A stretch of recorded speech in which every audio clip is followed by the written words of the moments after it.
श्री स्वामी समर्थ अवधूत चिंतन श्री गुरुदेव दत्त। आज माझ्या चॅनलमध्ये मी तुम्हाला शेवटचा श्रावणी सोमवार या दिवशी पूजा कशी करायची, महादेवाची पूजा कशी करायची याबद्दलचा आजचा व्हिडिओ आहे। तर अशा पद्धतीने मी पूजा अगोदर मांडून घेतलेली आहे।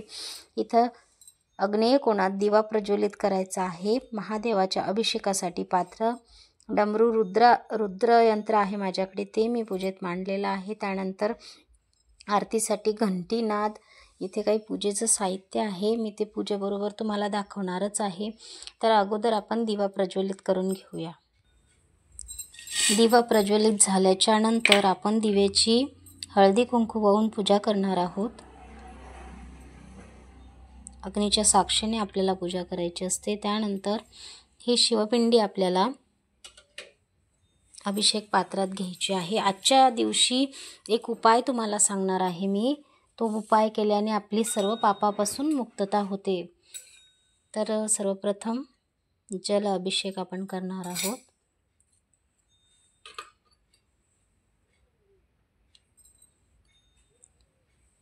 थोडं थोडं कच्चं गाईचं दूध, शुद्ध गाईचं दूध महादेवाच्या अंगावर आपल्याला टाकायचं आहे। पाण्याने जल अभिषेक झाल्याच्या नंतर महादेवाच्या पिंडीला स्वच्छ धुवून वगैरे आपल्याला पूजा पात्रात घ्यायचं आहे। त्यानंतर आपण गणपतीची पूजा अगोदर करून घेणार आहोत। गणपतीची पूजा करताना गणपती स्तोत्र, गणपती अथर्व शीर्षक म्हणायचं असते। तर तुम्हाला ते येत नसेल तर ओम गण गणपतये नमः असं म्हणून गणपतीला अष्टगंध, फूल, हळदी कुंकू वाहायचं असते। आणि गणपतीची पूजा केल्याशिवाय आपली कोणतीच पूजा सफल होत नाही। त्यामुळे सर्वप्रथम आपण अगोदर कधीही कोणतीही पूजा करत असताना गणपती बाप्पांची पूजा करायची असते, त्यानंतरच बाकीच्या पूजा करायच्या असतात। कोणत्याही देवतेची पूजा करण्या अगोदर आपण गणपती बाप्पांची पूजा केली पाहिजे। सर्व पूजेचं फळ त्याने मिळते आपल्याला, नाहीतर मग पूजेचं फळ आपल्याला अर्धवट मिळते। कोणतेही विघ्न येऊ नये म्हणून गणपती बाप्पाची पूजा केली जाते। तर शिवपिंडीला असं चंदन लावून घ्यायचं। सगळीकडे शिवपिंडीला चंदन लेपन करून घ्यायचं आहे आपल्याला। त्यानंतर गुलाल, भस्म वाहायचं आहे, गुलाल वाहायचं आहे, अक्षदा वाहायच्या आहेत आपल्याला। लाल फूल वाहायचं नसते महादेवाला। त्यानंतर पांढरी फुलं आहेत ती वाहायची। पांढरी फुलं महादेवाला अतिशय प्रिय आहेत आणि आपण सुवासिनी स्त्रिया असल्या कारणाने उजव्या बाजूला हळदी कुंकू थोडंसं पार्वती मातेला वाहायचं असतं। खाली शिवपिंडीच्या खाली वाहायचं असतं। हळदी कुंकू अक्षदा हे शिवपिंडीच्या बाजूला खाली आपल्याला वाहायचं असतं। त्यानंतर हे पांढरं फूल महादेवाच्या पिंडीवर आपल्याला अर्पण करायचं असतं। आणि त्यानंतर आपलं 108 नामावली म्हणून बेलपत्र महादेवाच्या पिंडीवर अर्पण करायचं असतं। आणि जो उपाय आहे तो असा आहे की जे आपलं कच्चं दूध असते तर महादेवाच्या मंदिरात जायचं, कच्चं दूध न्यायचं, गाईचं शुद्ध कच्चं दूध न्यायचं।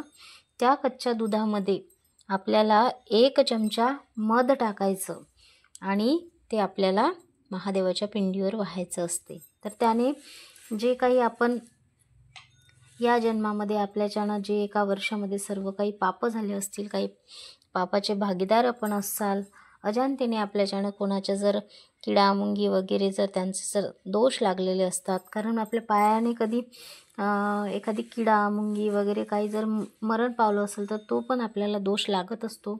तर तो दोषसुद्धा या उपायाने निवारण होत असतो। तर अशा पद्धतीने तो उपाय आवर्जून करायचा। त्यानंतर आजची शिवामूठ आहे ती जवस आहे। तर हे असे असतात जवस। तर 21 जवस हातामध्ये घ्यायचे। 21 जवस हातामध्ये घेतल्याच्या नंतर श्री कमलात्मक मंत्र आपल्याला आजच्या दिवशी म्हणायचा असतो। तर कमलात्मक मंत्र असा आहे, ओम श्रीम ह्रीम श्रीम कमले कमलालये प्रसीद प्रसीद श्रीम ह्रीम श्रीम महालक्ष्मी नमः। हा मंत्र आपल्याला 21 वेळा म्हणायचा आणि त्यानंतर ते जे जवस आहे ते अशा पद्धतीने महादेवाच्या पिंडीवर आपल्याला अर्पण करायचे असतात।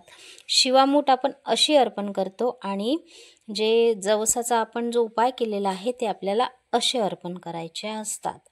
आणि आपली जी काही मनोकामना असते तर ती आपल्याला देवापर्यंत पोहोचवायसाठी तो एक अतिउच्च कोटीचा उपाय आहे, तर तो तुम्ही आवर्जून या दिवशी करायचा आहे।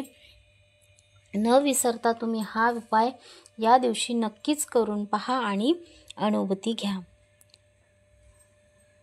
तर महादेवाचं आपल्याला जे पूजन आहे ते करण्याचे आता थोडेच दिवस, श्रावणातले थोडेच दिवस बाकी आहे। त्यानंतर पिठोरी अमावस्या येईल, नंतर मग श्रावण महिन्यात आपण महादेवाची आराधना केव्हाही करू शकतो, पण हा जो महिना असतो श्रावण महिना हा महादेवाची अतिउच्च कोटीची सेवा करण्यासाठी खूप महत्त्वाचा असतो। त्या कारणाने तुम्ही महादेवाची जर तुमच्याकडून आत्तापर्यंत जर सेवा झाली नसेल, काही सुतक आले असतील, काही मासिक धर्मामुळे सेवा झाली नसेल, तुमचे बिल्वपत्र असतील, तुमची शिवामूठ असेल ती वाहायची राहिली असतील, तर तुम्ही आजच्या दिवशी महादेवाला तुम्ही सर्व काही तुमच्या शिवामूठ वाहून देऊ शकता। तुमचं जर 108 बिल्वपत्र तुम्ही दर श्रावण सोमवारी जर महादेवाला अर्पण करत असाल, ते जर तुमचे बाकी असतील तर तेही आजच्या दिवशी तुम्ही महादेवाला अर्पण करू शकता। आणि त्यानंतर जर आजही तुम्हाला काही प्रॉब्लेम आलेले असतील, जर तुम्ही नाही महादेवाची सेवा करू शकत, तर तुमच्याकडे हरतालिका व्रत बाकी आहे, त्या दिवशी तुमचे राहिलेले सेवा तुम्ही महादेवापर्यंत पोहोचवू शकता। तर जे आपल्या मृत्यूलोकाचे अधिपती आहे, जे मृत्यूलोकाचं हे दिलेलं आहे, अधिपत्य दिलेलं आहे, ते भगवान शिवांना दिलेलं आहे। तर भगवान शिवांची सेवा करण्यासाठी श्रावण महिन्यामध्ये खूप महिमा असतो, तर त्या दिवशी तुम्ही भगवान शिवांची अतिउच्च कोटीची सेवा ही केलीच पाहिजे, ती म्हणजे रुद्र अध्याय। तुमच्याकडून नाही शक्य झालं तर तुम्ही एक रुद्र अध्याय तुम्ही पूर्ण श्रावणमध्ये एकदा तरी रुद्र अध्याय केलाच पाहिजे। तो कसा करायचा या सगळ्या पद्धतीचा व्हिडिओ मी आपल्या चॅनलवरती अपलोड केलेला आहे, तुम्ही तो पाहू शकता। रुद्र अध्यायाचं खूप महत्त्व आहे। त्या संदर्भातील श्री गुरुचरित्रामध्ये 5वा वेद आहे श्री गुरुचरित्र, त्यामध्ये आलेली कथासुद्धा मी तुम्हाला श्रवण केलेली आहे, तो सुद्धा मी आपल्या चॅनलवरती व्हिडिओ अपलोड केलेला आहे। आणि किती महत्त्व आहे रुद्र अध्यायामध्ये, नमक काय आहे, चमक काय आहे, चमे म्हणजे मला हे पाहिजेच, ते सर्व तुम्हाला माहिती माझ्या चॅनलवरती मिळून जातील। आणि अशा पद्धतीने आपण सर्व पूजा वगैरे करून घ्यायची।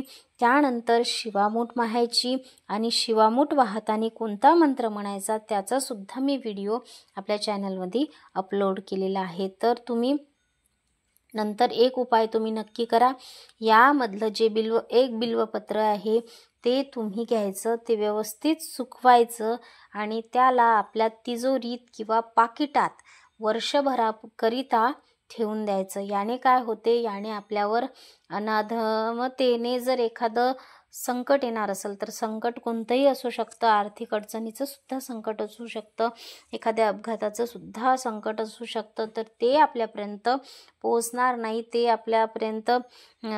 आपल्याला जाणवणार नाही, ते आपल्यापासून दूरच्या दूरच चालल्या जाईल। म्हणून हा उपाय आपल्याला आजच्या दिवशी करायचा असतो। आणि वर्षभरासाठी भगवान शंकरांचा आपल्यापाशी काहीतरी प्रसाद हवा, म्हणून आपल्याला हे एक बिल्वपत्र आपल्या जवळ ठेवायचं असतं, त्याने अनेक प्रकारचे आपले संकट दूर होत असतात। या पद्धतीनं तुम्ही आपल्या शेवटच्या श्रावण सोमवारी पूजा अर्चना करू शकता। तुमच्याकडून शक्य झालं तर शिवलीला अमृत पारायणही तुम्ही करा आणि त्यानंतर तुम्ही शिवअष्टोत्तर नामावलीसुद्धा आजच्या दिवशी म्हणू शकता। आणि जो मी सांगितलेला आहे जवसाचा उपाय तोही तुम्ही करा, तो उपाय लक्ष्मी प्राप्तीसाठी खूप खूप लाभदायी आहे। तर असा होता माझा आजचा व्हिडिओ। माझं चॅनलचे व्हिडिओ तुम्हाला जर आवडत असतील तर चॅनलला लाईक, शेअर, सबस्क्राईब करायला विसरू नका। आणि भेटूया एका अशाच व्हिडिओला घेऊन. तोपर्यंत श्री स्वामी समर्थ.